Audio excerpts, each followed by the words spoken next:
here's the thing. Like, I want to make losing absolutely miserable. So everyone in our program hates it. I want our assistant coaches to hate to lose. I want our players to really hate to lose. And people laugh, but I'm serious. I want it to be miserable. But to me, losing's not just losing a game. I think you can win a game by 35 points and lose. So we talk a lot about going 1-0 every day. And Mm. guys know if that practice is not a win, like, man, we're either going to come back and do it over, or we're gonna go twice the next day. Welcome to the Jamodi Podcast. We are all surrounded by amazing coaches and leaders. So let's get an inside look at not just what they do, but how they do what they do. After all, becoming the best versions of ourselves is Jamodi, just a matter of doing it. Today we are joined by the head men's basketball coach at Langston University, Chris Wright. Coach Wright is in his 21st year of coaching and 12th as a head coach. His overall record is 277 wins and 105 losses. He's led the Lions to 2 of the last 3 NAIA national championships with a 66-5 record at Langston. They were the Sooner Athletic champions and conference tournament champions in 22-23 and 23-24. The Lions finished national runner-up last season. Coach Wright has been named the SAC Coach of the Year 2 times, the NAIA Hoop Dirt Coach of the Year, and Jack Bennett Man of the Year in 2023.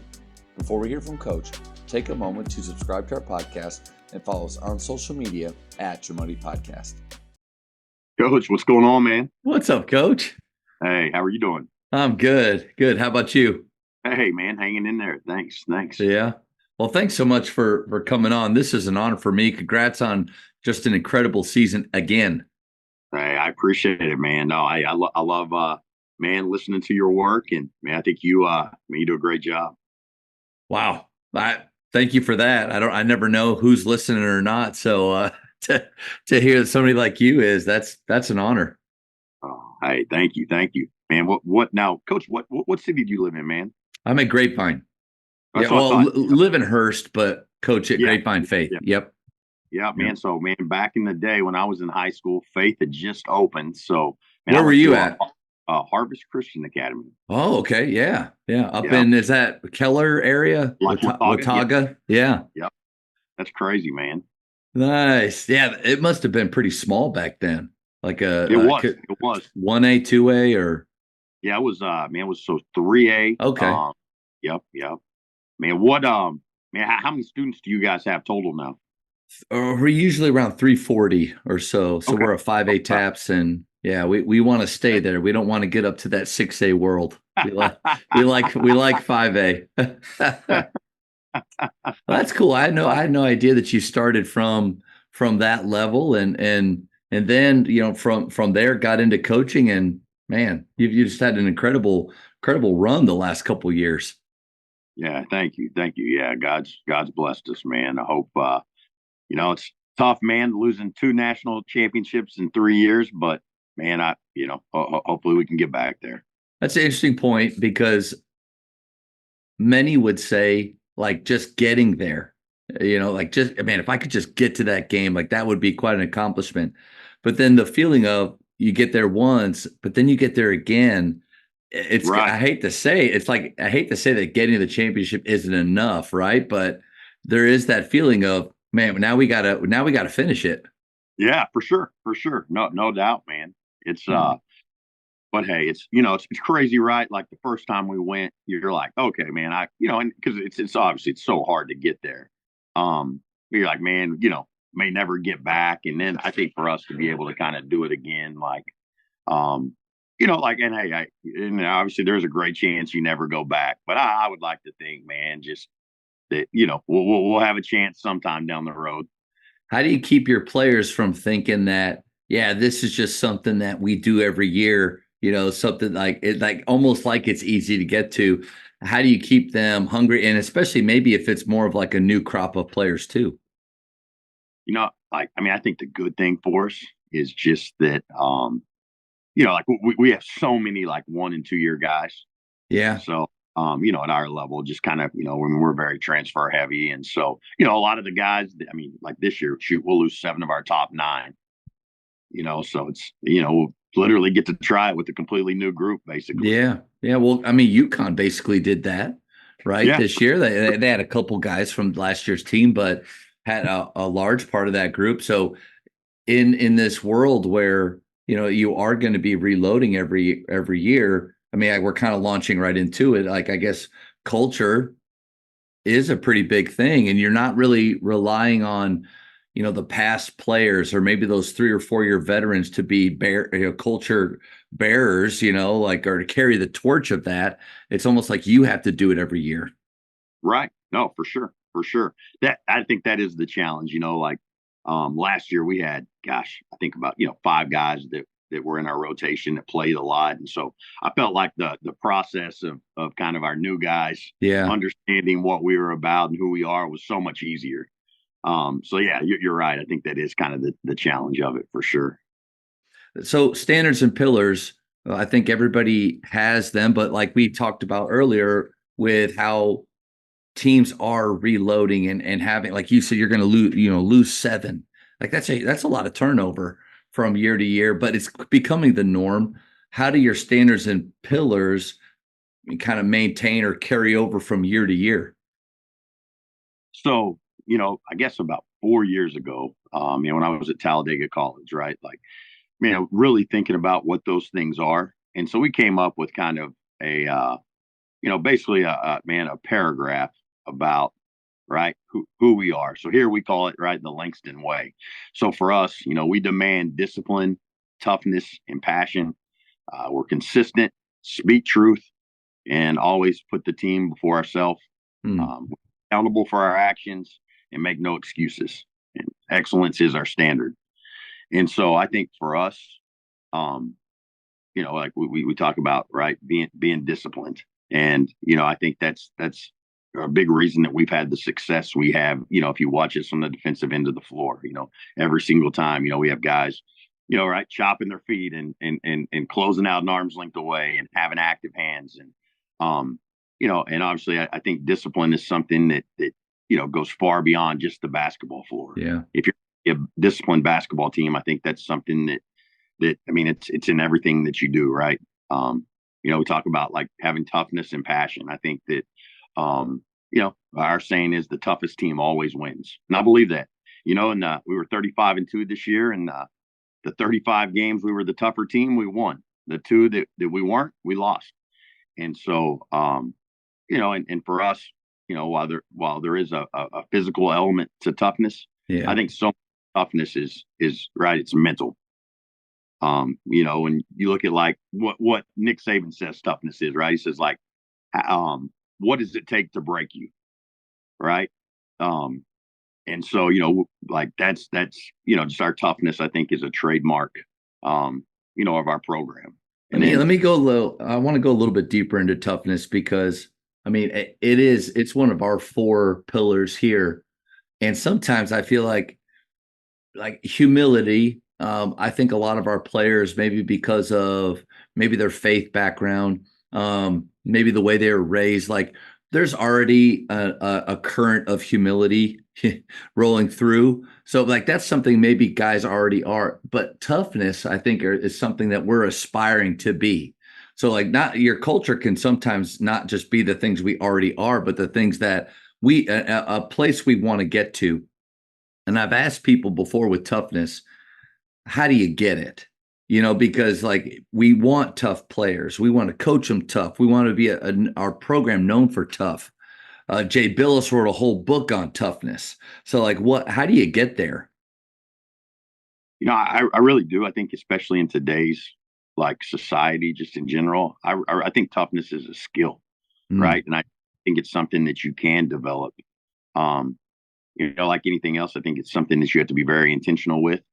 And like, I don't think you can pick and choose, right, when you're tough. And so for us, we talk about having that toughness, every single day. Because life is so much more about how you respond to things than what it is that happens to you. And so that's just, something that, is ingrained into everything that we do throughout the course of the season. I think it's probably ties back into discipline. And what I love you said about discipline being on and off the floor. How often do we focus only on the discipline in the 94 feet.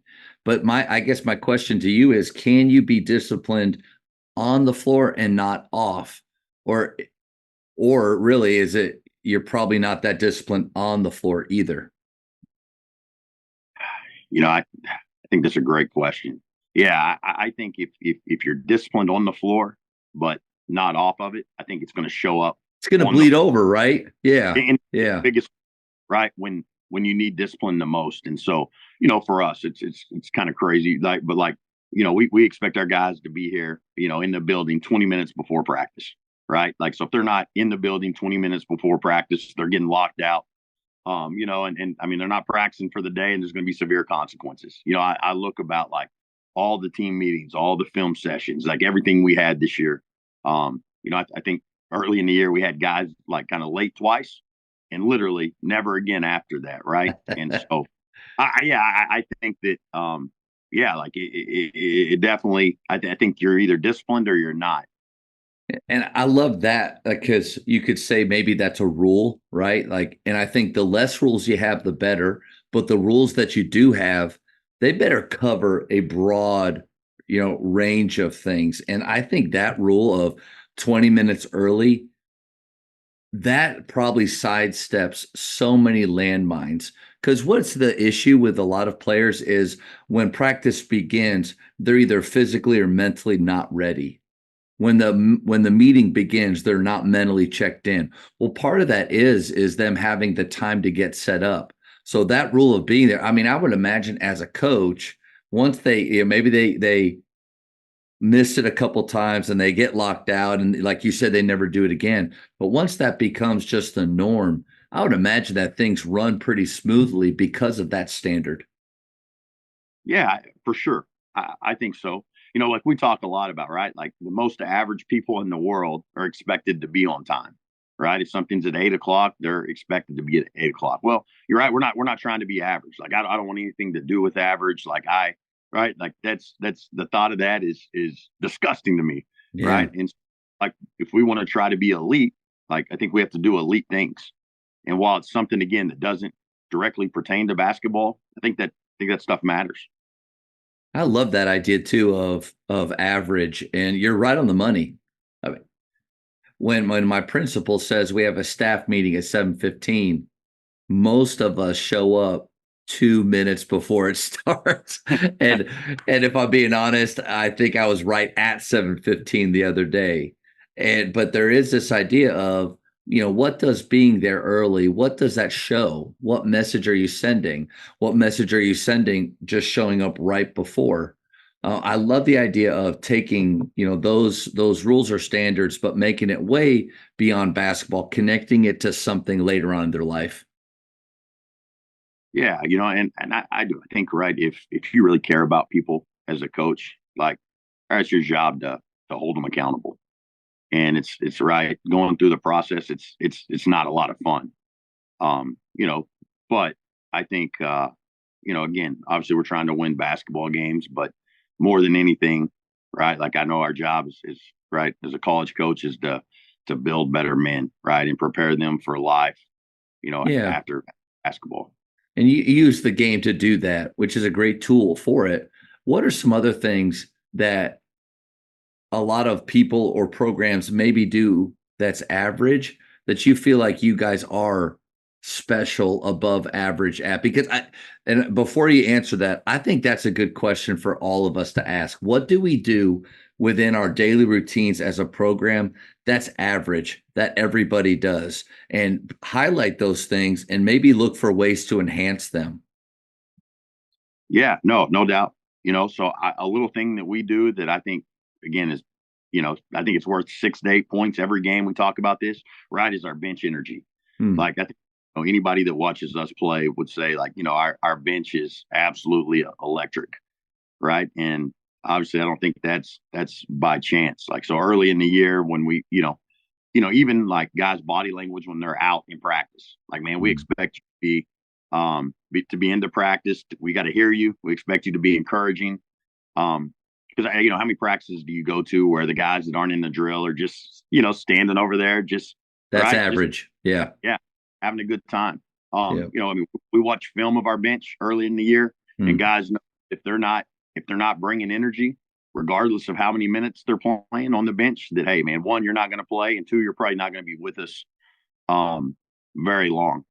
And so I think that kind of leads into something else I think we do really well. We take a lot of transfers, but we kind of beat it into their head that they're going to be unselfish. And so, like I hear coaches all the time say, man, like worry about recruiting, 11 guys that are talented enough to start. And I'm like, no, absolutely not. Like we're going to make this work. Right. Like, we're really upfront and honest with guys about our expectations for being unselfish. But like, man, we don't have guys complain about minutes. We don't have guys complain about shots, about what position we play. Like that really is like who we are. And so I think we get guys to buy into, all the team concept a lot better than, I think most places do. That's interesting. I think like at the college level, you get what you recruit. Like you're talking about recruiting unselfish guys that get that. That's what you get. People that are just looking for the best at whatever cost. Like you get that too, and everything that goes with that. At the high school level, we get what we reward. We get what we expect from them. Jason Akers at OBU said the little things are the big things. When you're talking about that bench energy, you're right on the money. That just doesn't happen by accident. Yeah, no. And again, like, to go along with what you're saying, I think as a coach, you get what you tolerate. And, it's something we talk all the time about with our guys. And you know what? Hey, we're a program. We do take transfers. We do give guys second chances. We want Division I players at our level if we're going to have a chance to win the national championship. I think we signed 8 guys this year. And 6 of them were guys that had averaged 8 or more points per game at whatever Division I they were at. And so, like we do want good-hearted guys, but a lot of our guys come in and they're not unselfish. No one's ever demanded that out of them. And so it is a daily process. And again, like early in the year, it's not very fun, right? I think getting some of that stuff corrected. But I believe this, with my whole heart. Like I think as a coach, getting guys to be unselfish is the number one way that you can really prepare them for life, right? I think it's going to make guys a better husband. It's going to make you a better dad. It's just going to make you a better member of society one day. And so, man, I look at our team this year and I'm extremely proud of, of how our guys bought into it. To that point, you mentioned having that meeting early on when you're recruiting them, and you set that expectation. Are there some things throughout the year that you do when inevitably the me monster does start to come out within a player, within a group of players within your team? And just because you're winning doesn't mean that doesn't happen, right? Some people think that when you lose, that's when all of the bad habits or attitudes come out. I think we're human. All the time we're comparing and so what are some things that you do throughout the year to keep that level of unselfishness high with your team? Like what would Pat Riley call it? The disease of me. Yeah. Right. And it can definitely pop up when you're winning games as well as losing. Our best player this year, he was a conference player of the year, first team All-American, and kind of had one of those moments.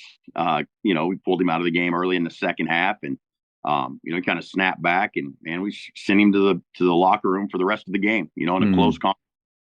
And so, like our guys know, right? Like our culture to me, it's like it's sacred, right? Like if you mess with our culture, like guys know that there's going to be a price to pay. And so I think we're relentless in holding guys accountable to, what that culture is.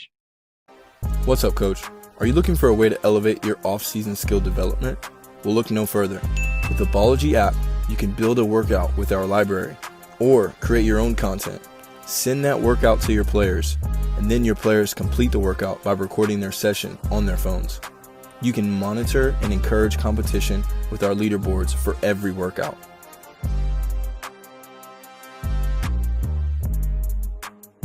Bology offers player development solutions in the palm of your hands.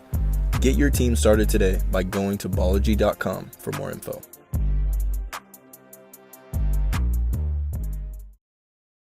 You said second chances earlier. I believe in those as well. I mean, I think all of us, if you know, whether you're maybe you're a believer or not, or we've all screwed up in our lives, and thankfully somebody took us. Wes Watson took a chance on me as a varsity assistant. When probably wasn't very good, and so when you're taking some of these guys that maybe have had some issues in the past, what allows you to take chances on guys that maybe others would say, nope, not going near him because of his past? So for us, I think so much of it has to do with someone's ability to want to change and want to grow. Like we want to take good-hearted guys, right? Like, I mean, my family's very involved in our program. I mean, it's definitely very much, a family feel. Like my wife and son, right, are at everything we do, pretty much. And so, again, we want good-hearted guys, but just guys that realize they might need to change, they might need to grow. And oftentimes at the NAI, if you're getting really talented guys, it's because they have had issues other places. And shoot, man, I think back to when I was right 20, 21, 22-year-old. Man, I had plenty of issues, right? And still do today. But yeah, I think for us, like it's all about like love, and it's tough love a lot of times, right? Like I think a lot of people, if you come to our games, definitely our practices, man, I think like if you just saw how we do things in a snapshot, maybe the optics of it don't look great all the time, but what they don't see, right, is the hours and hours of time you spend with your players, that not only the individual meetings you have in your office, but they don't see guys at your house. They don't see you walk through life with them. And so I think we're able to be effective because every single player in our program, they truly know that we love them and care about them far beyond basketball. But they also that they're going to be held accountable every single day, whether you're guy number 1 or you're guy 18. Like that's not going to change how you're treated or the expectations that we have for you. And I think that goes back to the unselfishness or the humility that you're able to create in your program.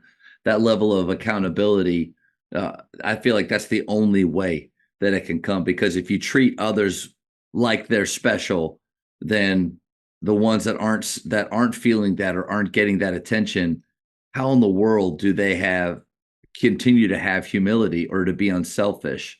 And then I love it. I was trying to think like if there's a coach listening to this that does struggle sometimes with taking players that have screwed up, or a high school coach that maybe has kicked a kid off or just transfers into your school and he's coming from a bad situation where he made mistakes. I think you're right on the money. We got to look at the heart of the person, and do they have remorse? Like, do they admit that they made a mistake and own it?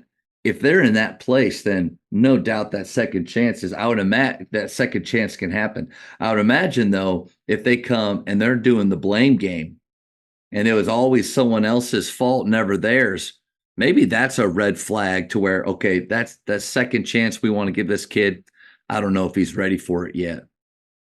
Oh, for sure. Absolutely. That's a red flag. When we're recruiting someone, man, if they're bad mouthing their last coach, like I'm always, pretty confrontational about that. And I'm like, hey, man, right, let me stop you there, right? Because here's the deal. If you didn't like your last coach, you're probably not going to like me either, right? And so, at some point, like you said, like right, like who's the problem here? Is it every coach that's ever coached you, or man, is it maybe you need to change the way you do some things? And so, in the recruiting process with guys like that, like honestly, we almost try to scare them off a little bit, right? Like we are just blatantly honest with them about whatever issues they may have had or may not have had, right? Like we just, man, like want to get that on the table and kind of talk through that and explain to them if they're a part of our program, like what it is that we expect, on a day in and day out basis. And I would imagine that enables you to hold them accountable over time, because you started that way. Like if you start by promising them everything, hey, this could be great. So you're going to play, you're going to get this and that, painting this picture of maybe it's true, but most likely there's going to be adversity. They're going to have to learn to become us, not us becoming them. But you start out with the way of like, this is who we are. and with that level of transparency, that allows you to be accountable, because when the players have an issue, you can say with certainty, we told you what this was going to be like. Yeah, absolutely. There's no doubt about that, and so that's, I think, at the college level, how you can coach a guy, it really begins with how you recruit them, right? Like if you're telling them how good they are and promising them a bunch of stuff, I don't think you're gonna, as a coach, you're gonna get the most out of that guy. And so, for us, we tell every single guy that we recruit, right? Again, what it is we expect, what we're about, how things are. Um, and that way when they get here, there's no surprises as to what we expect from them. And I always tell guys like, hey, man, if I'm promising you're going to come in and you're going to start and get X amount of shots and play X amount of minutes, like, man, you probably can't believe what I say, because I'm probably telling everybody that, right? And so, man, our guys know, man, everything in our program is earned. Everything, right? From what jersey number they want to what locker they have to their practice gear. Like we try to make our guys, earn absolutely everything. I think there's a lot there that high school coaches that I can take from that, because this time of year we're doing a lot of one-on-one meetings with guys. And I do a thing called 10-minute meetings, and I got it from Tyron Lee from Wakeland, where 10 minutes, first 5 minutes, I ask questions, second 5 minutes, they ask questions, and nothing's off limits. They can ask whatever they want. But I can too. And I usually have a few things like that I'm prepared to ask them, but then I'm ready, whatever they say. This time of year, most players are starting to look, 6 months down the road and think, okay, where do I stack up? So players will ask me, where do you see me playing next year? What do you see my role being? And I think the way that you're upfront and honest with those guys that you're recruiting in, I think we can be upfront and honest too with our players, but also being able to say, like, you know what, it's 6 months away. Like, I'm not really sure right now, because as a high school coach, I don't want to necessarily put a sophomore in a box for where I think they could be, because at this age, kids grow, kids get invested in the weight room, they really put time into their skill. But the opposite can happen. If I tell a sophomore, you know what, like, I think you're going to be a varsity player, like, I think, but then none of that comes through, then I'm in a bad spot. So, like, I think transparency, 100%.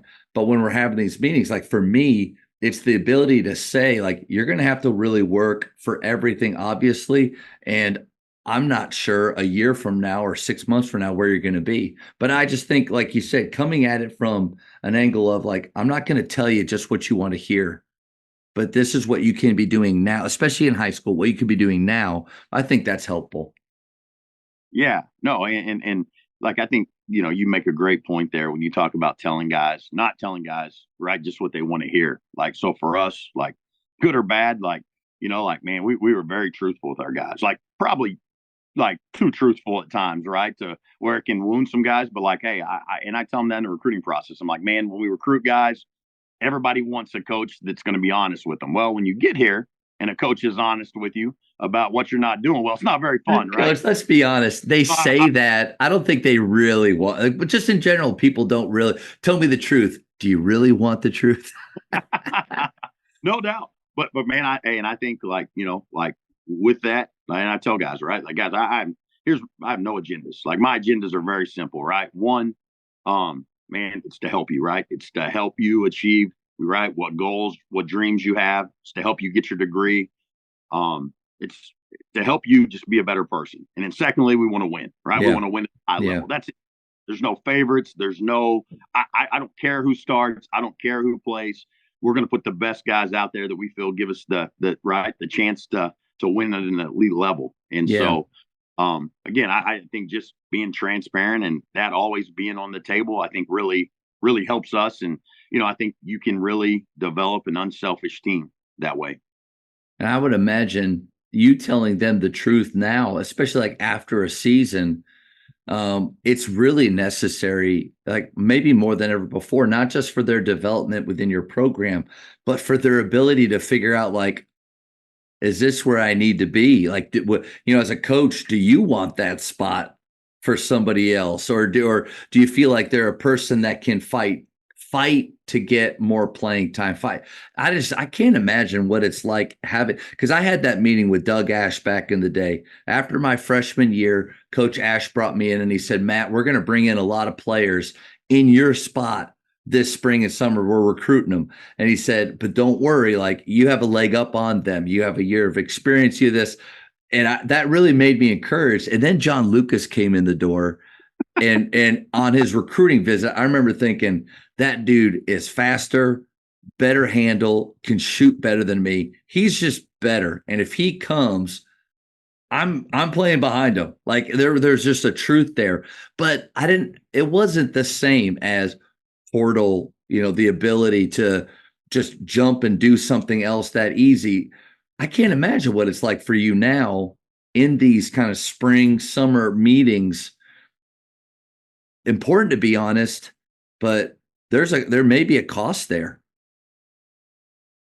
Yeah, I think so. But like, and again, like I we make no right, no bones about it. Like, our goal is, on the basketball floor, is to win a national championship. And so, we had that meeting with a lot of our guys since we lost in Kansas City. Like, hey man, I'm trying to go get better players than you. That's my job.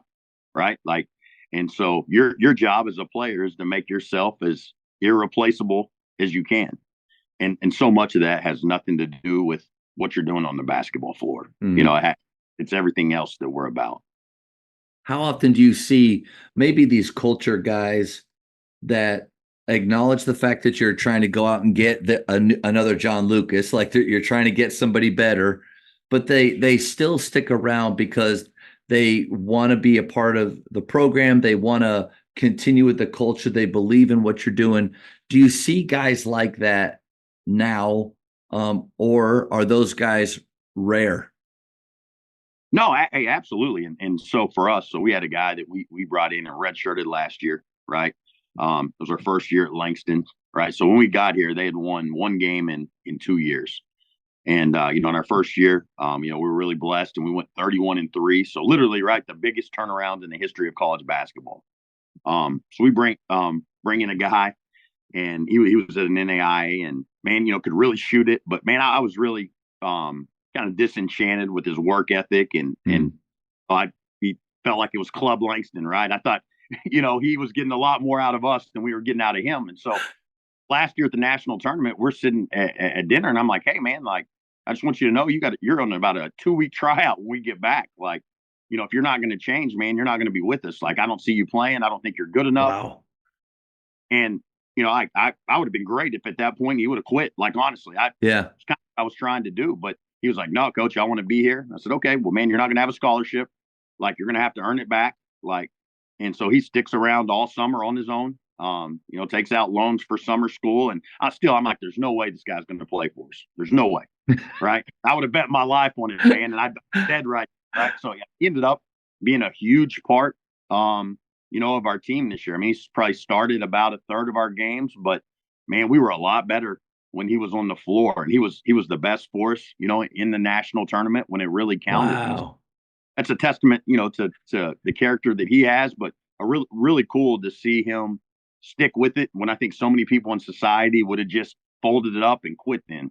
That's what I was going to say. Love that you shared that. That's the rare side of the honest coin, that you don't get to, I don't think you hear that. I think you hear quite a bit. Well, he told me the truth, and I'm like, screw that. I'm going to go do something else.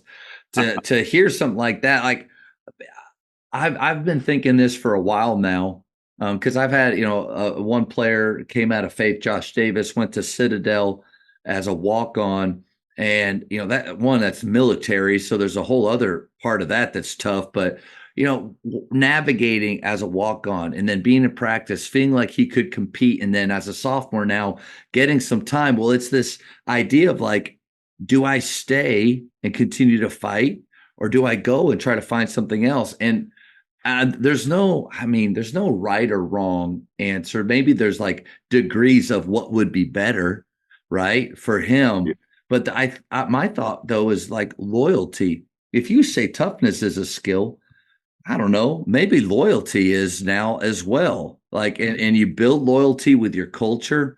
But if a player can't stick around like that kid did, he defied the odds of the message that he heard. He said, I'll show you for better. And then, man, like, I got to imagine those guys are just important to programs now, those ones that do stick around and are loyal.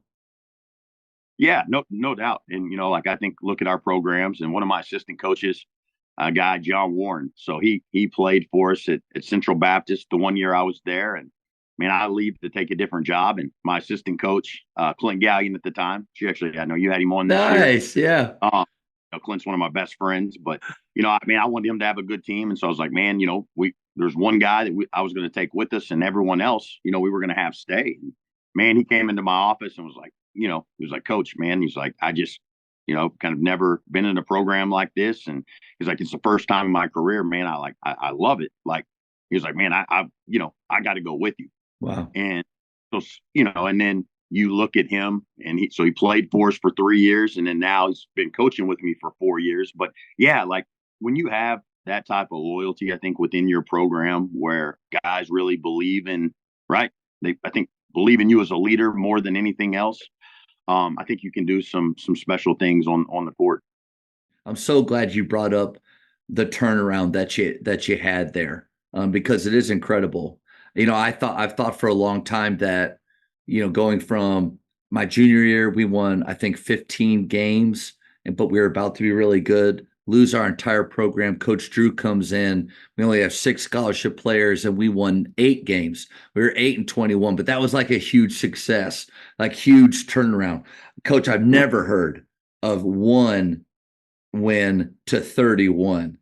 How do you make that change? Because there's going to be a lot of coaches this year that are taking over programs. Usually when you're taking over a program, it's rarely because it was such a great place, and you're usually taking something that has to be turned around. How'd you do that? And, when you look at that turnaround, it's a complete God thing, right? Like, I felt like we were very blessed in so many ways. So we had just lost in the national championship game at Talladega College, in the NAI in Alabama. And, this job, it came open, and had heard that the administration really, really wanted to win. And so the president, Dr. Kent Smith, that hired me, right, like I'm going on the interview, and I almost don't even go on the interview because I'm like, man, like, I just don't think this is going to work. And like, again, had preconceived notions of what it was. And literally, so I'm like, all right, so go on the interview. Man, I'm going to his house for dinner that night, and it's supposed to be an hour-and-a-half meeting. And we stayed up and talked for literally like over 5 hours. And so I think at the college level, administrations really do help you win championships. We have everything we need here to compete at a high level. And so, like, it's been a complete team effort. But, our first day on campus, John Warren, who I mentioned a while ago, right? So we're in open gym. We're watching this team, and man, it is not a good open gym. So I look over at him, and I'm like, Coach, what have you done, dude? I said, man, I needed to see this open gym before my meeting. Absolutely, I would not have taken the job, right? So I'm like, Coach, do you think we can call Dega back and see if they'll hire us back, man? Like this is crazy. So we end up, only keeping one guy off of that roster, and he started off in our JV program and worked his way back up. For me, it was important to just bring in guys that, were about what we were about. Like, obviously, there's a certain amount of talent that you have to have, right? Like, it doesn't matter how good of a coach you are or how good of a coach you think you are. If you don't have really good players, you're not winning anything, right? And so, obviously, we have really good players. But, yeah, I think just, again, like, I think what we do best is just absolutely hold guys accountable to what is important to us. I'm not trying to diminish at all what you did going from 1 to 31, but to your point, I do think a brand new roster helps, and not just brand new in like good players, but ones that don't have the stank of 1 or 0, because that losing like that over a long period of time, mentally, what does that do to you? Like, Do you truly, I think belief is important.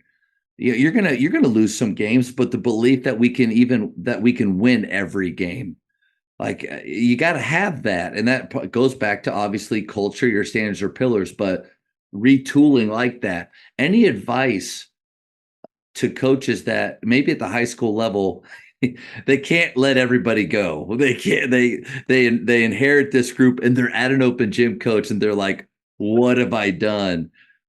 What advice do you have? Maybe they can't go 1 to 31 because they can't get a brand new group. But how do you flip that around in a small amount of time? What are some steps? Like for me, and I do think this, I think so many coaches with how society is, like they're scared to be themselves. Right. And so I think, like right as coaches, we all have different strengths. We have different weaknesses. But man, I think my advice would be be unapologetically you. Right. I think that's so important, because if you're not yourself, if you're doing things you don't believe in, right, your players are going to see through that. Yeah. And then like we talked about, right, like I know for me, I think I was a very so I got hired as a head coach at 27 years old, right. And I was probably had some good years, had some bad years. The first 5-6 years I was able to be a head coach. I think I was very average because I didn't have an identity. And I think for me, my advice would be, right, like who do you want to be, right? Like basketball wise, but like we're talking about, what are the standards that you have for your program? You can't be great at everything. It's impossible. So pick the things, right, that you want to be great at basketball wise. Pick the things, the characteristics, the traits that you think, right, make a great program, and make everything about those few things. Man, coach, I think that's really good. Like a how to turn around a program. Like you nailed it right there. Be yourself. So like do the work to where you know who you are, and then be unapologetically yourself. Like, and not trying to be someone else, which the comparison game, so often we think only players go through that. Man, I think coaches go through that too. Like I compare myself to the guys down the road from here, even at our level. Like, man, how do they Midland Christian just keeps winning, Ryburn over there. Like, so I do that. And then identity, create an identity. Our program represents this, something that your guys on the floor, off the floor can hang their hat on. When you watch a team and you're done playing, you go, I just don't know what they were trying to do. Like, I don't know what they're like. What are they about? Like, what do they rely on as a team? Every night when you play these guys, like when I play you, golly, defensively, they're going to be tough. They're going to move their feet. They're going to be one hand length away on their closeouts. Like we got to be prepared for this. I think having an identity as a coach, and then maybe a third thing, especially at the high school level, is you mentioned society and today, and how I think part of it is we want things now, and it may take time. Man, coach, that circles back to the beginning though. What you said is admin. Like, will your admin allow you to have the time to truly turn things around? Because 1 in 31 doesn't happen all the time. Sometimes even for Scott Drew, it was 4 years until they made the tournament again. So knowing what that admin into those meetings, what they expect from you, obviously that they want to win and they'll support you. Coach, good stuff there. Yeah, no, thank you. And, and I, really give our administration so much credit for what we've been able to do. And I think so much of that was just going through the interview process. Like, I think, again, you have to really be you, because as a coach, I think the worst thing you can do is tell people what they want to hear, and you get to a place and it's not a good fit. I know that's happened in my career. And so now I kind of almost err on the other side, right? Like, I'm going to be real honest about what my strengths are. I'm going to be real honest about what my perceived weaknesses are and what my weaknesses actually are. I mean, I want to address those things up front. And so I'm very thankful to be in a place that, for good or bad, lets me be me. Coaches, the Jamodi podcast is powered by Shoot 360. The future of basketball has arrived in Dallas-Fort Worth. Shoot 360 combines the latest sports technology with the fundamentals of basketball skill development. The result is a one-of-a-kind video game-like basketball program designed to improve your shooting, dribbling, and passing. Visit shoot360dfw.com to learn more and register for your free 1-hour workout evaluation. Shoot 360, the future of basketball is here. Coach, we're going to talk about how you handle defeat with your team, which is kind of funny to talk about with somebody that's been 98-11 the last 3 years. I think I have that right. The first time you made the championship game and lost, what was that talk like with your team after the game? So it was right. I mean, anytime the last loss of the season happens, right, there's like a feeling of just finality, right, that comes over you. And I think that's really where you get tested as a coach. And so, going into that game, it's crazy. We had an All-American point guard that him and I kind of got into it in the Final Four game in overtime. And I didn't play him in the national championship game. Wow. And so talk about toughness. Yeah, it's tough or dumb. I don't know which one. But no, for me though, like, and he's a good kid, but like, man, we had some kind of issues through the season. I just said, hey man, if this happens again, like, you're not going to play, you're done. And so, but hey, looking back, like, I made the decision that I did just because, like, I didn't want to have any regrets. Right. And we probably weren't going to win that game without him. Right. So we lost to Loyola, from New Orleans. So they were actually in our conference.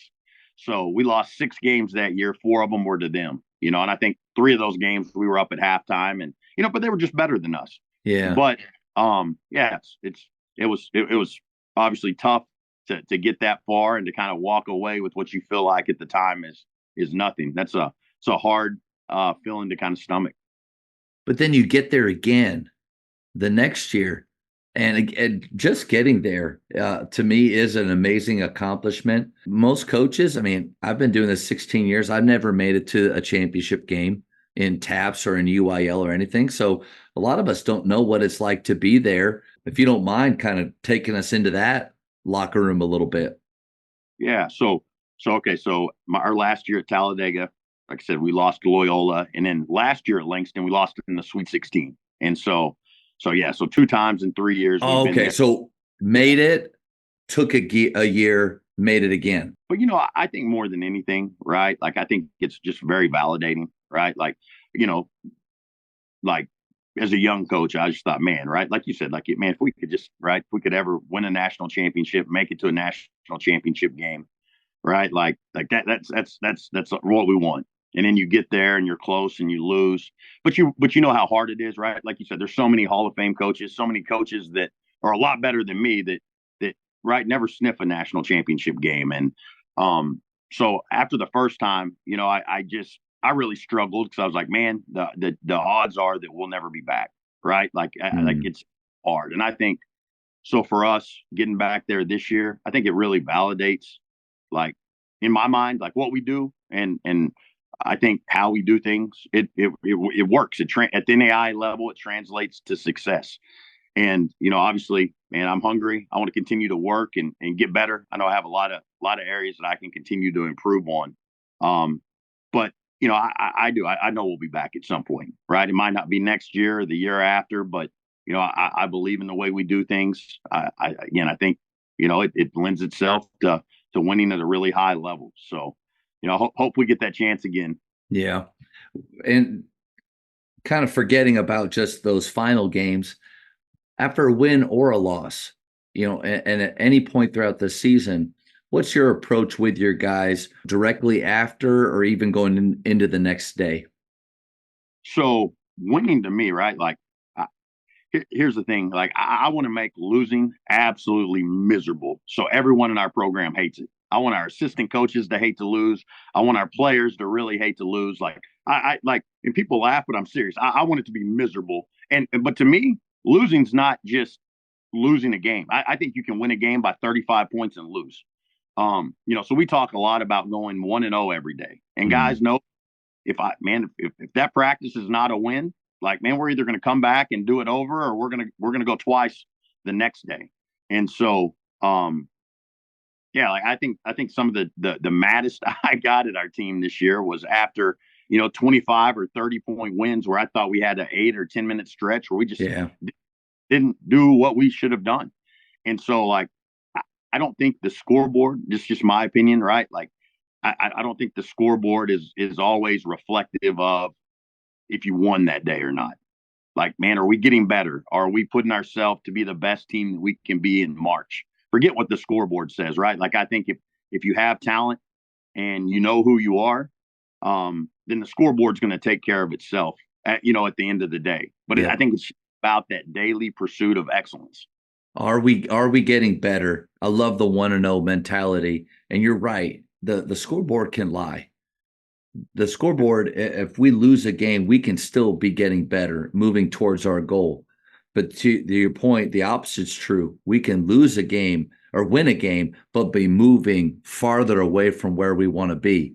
Maybe that's a little bit of the art of coaching, or the feel, is that to know the difference between it. Because you can't, if you just turn a blind eye to getting better when you win, slippage happens.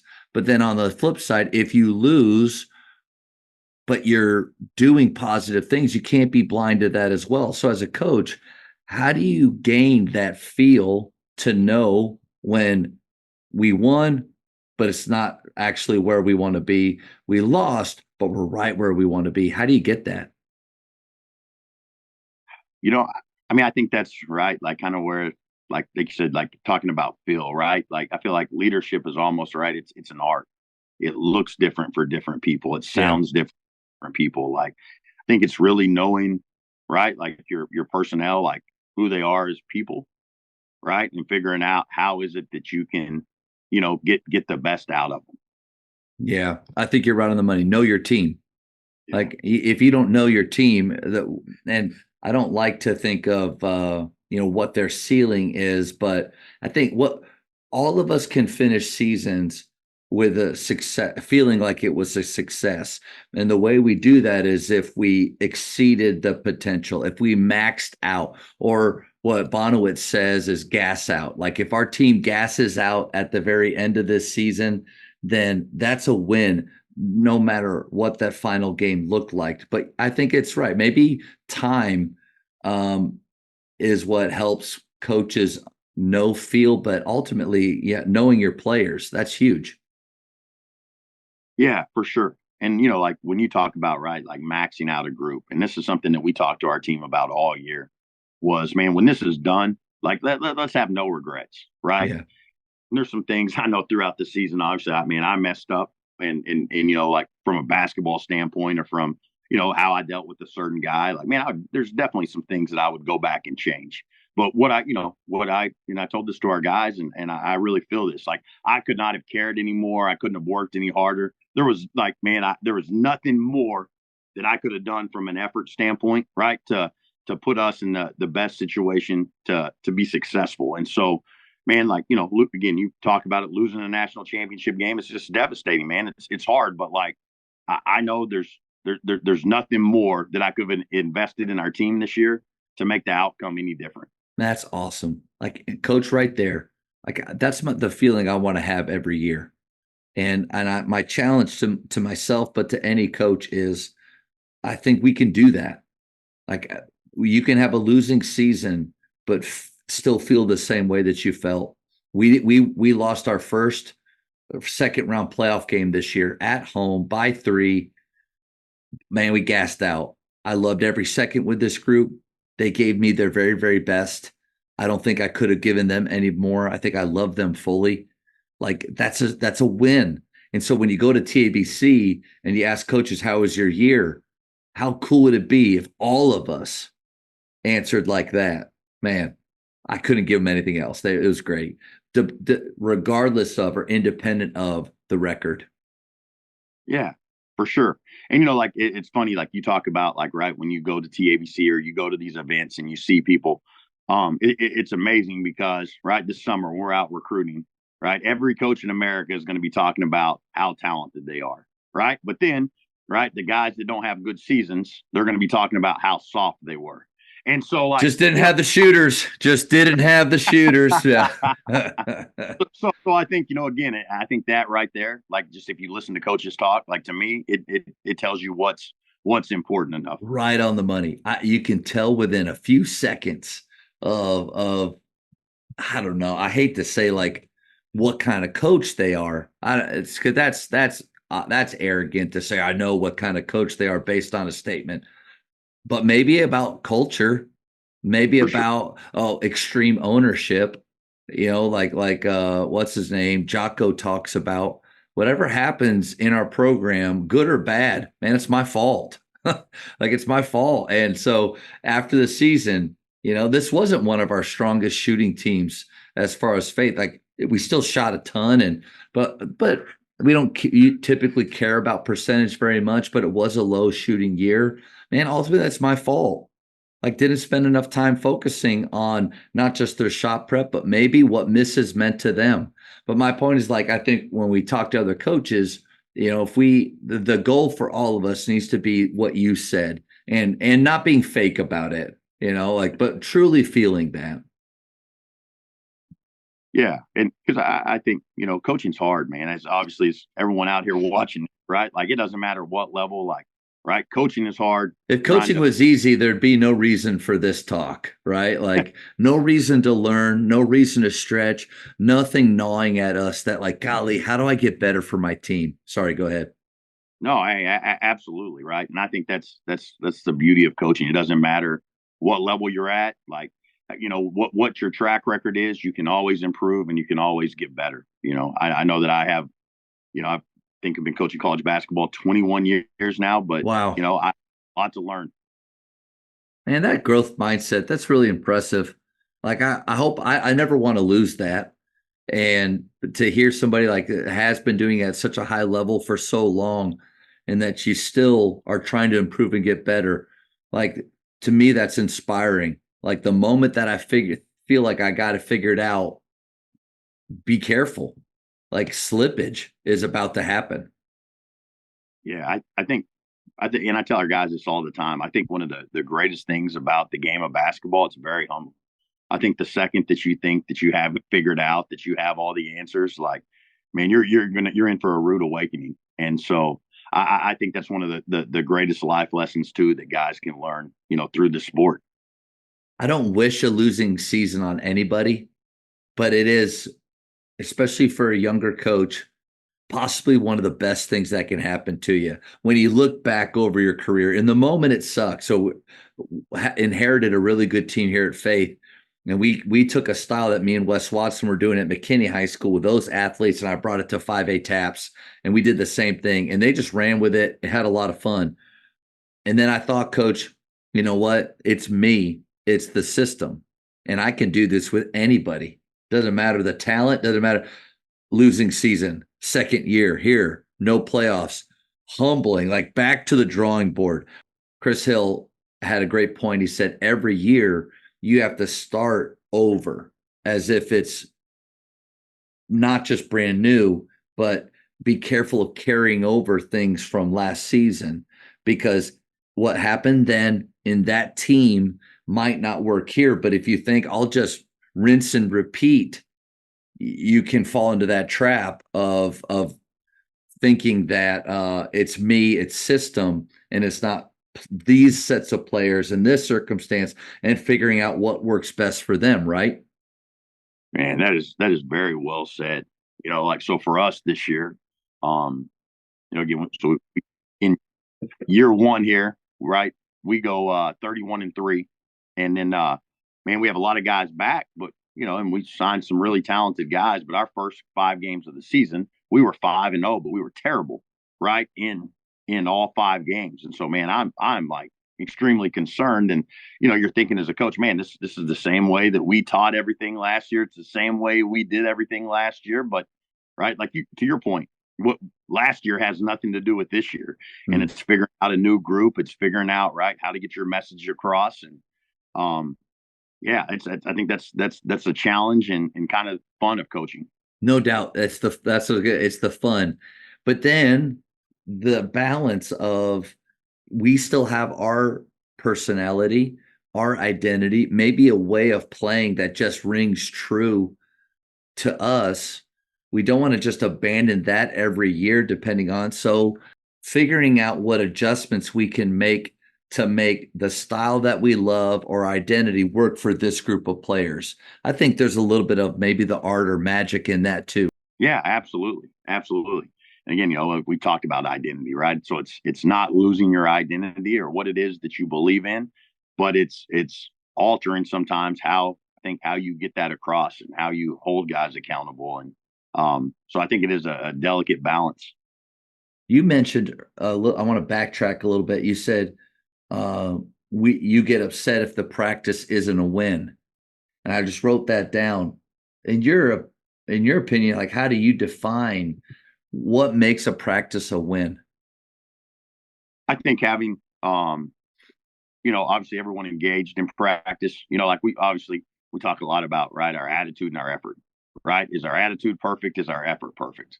Right? We know you're not going to have a perfect practice, but I think if you have 18 guys that are there, that are present, that are, working to get better, right? That's the start of it. And so I think if your attitude and your effort are good, right, like that for that day, it's a win, and there's a great chance that you got better. Love that. This is a question that not many coaches choose, so I can't wait to hear what's a rule change that you would want and why. So I'm going to think not just like during the course of the game, right? And I'm sure a lot of people aren't going to like this, but I think what I would change is, like you're going to see guys now play 4 years at 4 different places. Like, like what are we teaching kids? Like, I think, and hey, I think that there's some situations where kids should be allowed to transfer and leave and play right away. Absolutely. Right. Like, hey, if their coach leaves, I think that's right at the college level. That's a big deal. But, man, like what were we teaching? Right. And you hear so many coaches like Hall of Fame coaches have got out of coaching because they don't feel like they can coach guys. Well, I might coach this guy hard and man, like he doesn't like it. So we're going to go to school 3 in 3 years. Right. Yeah. And so I just think that, man, I feel like we're really doing kids an injustice, allowing that. And I mean, I believe that with all my heart. I think it's really soft. I mean, we're teaching kids that your decisions have no consequences. You know what? Yeah, you're 18 years old, or maybe you're a JUCO guy, you're 20, 21 years old, but like, yeah, where you decide to go to school, it matters, right? It's just like in life, who you decide to marry, right? It matters. Like what you decide to do with your career, it matters. And Yeah. so I would really, really like to see, that change for sure. Okay. I'm going to push a little hard. What's the change? Like what, if you were the one making the rule, what do you think it needs to be? I don't think rules are ever perfect, and there is a need to adapt. But I don't know what was wrong with the current system, right? Like, I mean, if you look at the Division I level, if you transfer, you're going to sit a year, right? Yep. Yep. And I mean, and it's crazy now. Like so many conferences, right? You can transfer in conference and go play right away. Like it's mind-boggling to me, Yeah. right? Like, Yeah. I don't get it. And so, I mean, I don't know that I have exactly what the solution is, but this isn't it. And I appreciate your perspective on that because you are somebody that takes in a lot of transfers and you're open and honest about that. But you see that obviously there's a need to transfer at certain times, but there's a way that it could be done, or I guess controlled is maybe a better way of looking at it, that doesn't set up this unrealistic expectation that I think it's creating in these kids, which is I want, I get. I want, I get. Sometimes there's rules. I think it's a good point of view, especially for you because of the way that you use transfers. Yeah, and I think and shoot, I sometimes going through a process where you have to grow is not fun, right? It's not. But and we talk all the time with our guys about how we can't skip the process, right? Like the process is there, right? For a reason. It's what gets you to your desired result. And I just feel like, man, letting guys play at 4 different places in 4 years. Like there's no process to it. Like, man, I'm not getting the playing time I won in year one. Okay, I'm out. Yeah. Right. Like whatever the case may be. And so but again, I think right, sport is always a reflection of society. And I think we live in a really soft society right now. Yeah. We're taking the brick walls out of our lives. I mean, even as adults, we try to eliminate as many brick walls as we can. And Randy Pausch, in the last lecture, back in my teaching days, we used to watch that last lecture that he did. It's just really good. But he said brick walls are there for us to figure out how badly we want something. And these brick walls are being taken away, from these guys. Mike, I think his name was Mike Sweeney, the former football coach at Wheaton. I was listening to a podcast he did years ago, and he said, we've got to be careful with the way that people say they're being called to do something else. I'm being called to go to another school. I'm being called to be in another relationship, being called. Maybe God's not calling you to go somewhere else. Maybe he's calling you to dig in and learn to have some resolve and to fight through something. And like, I think about this, right? Like if your actions don't ever have consequences, how can you really learn and grow? And I look at that with us, right? Again, we just lose in the national championship game. Like, man, it's caused me to really have to, man, like really, really like look at myself and like, man, like how can I get a lot better? And if we had won that, would I be looking at myself the same way? I don't think I would. And so, like, so sometimes I think, right, we grow the most when the things are the hardest. Coach, the speed round. These are going to be quick questions. First thing that pops in your head. Ready? Favorite ice cream flavor? Cookies and cream. Greatest shooter of all time? Reggie Miller. Ooh, good one. Good one. Best gym or favorite gym that you've ever coached in? Man. All right. So I'm going to say Langston University when our students are in session. I like that. I like when coaches go with their own place. At the college level, I get it. I think hopefully at the high school level, there's some bigger places that we've been, but no, that's good. Best basketball movie of all time? Finding Forrester. Wow. Now, for the basketball piece or the story piece? I think just kind of how they're intertwined. Yeah. Yeah. What did he say? You're the man now, dog. That's my Sean Connery. Oh, brutal. Oh, that's a good one. Coach, you're the first person to ever say that in almost 200 episodes. So, wow. Yeah. Yeah. Texting or talking? Man, I'm old school. Would prefer to talk. Yeah. For high school, shot clock or no shot clock? Shot clock. You paused. Yeah. I don't think, because again, I think there's a balance to it. Right. Like I would say, as far as teaching fundamentals, to have a longer shot clock, because I think there are things that kids really learn, right? Really learn at the high school level. What is a good shot, man? How do we get the ball to the third, fourth side of the floor? And not having to deal with that. And so I think there's plus and minuses to both. Favorite holiday? Christmas. You're up 3 on defense with 5 seconds left. Do you foul or no foul? Foul every time. Every time. So you're firm on that. Okay. Favorite place to travel? Destin. Love the beach. Man, that's right. That's good.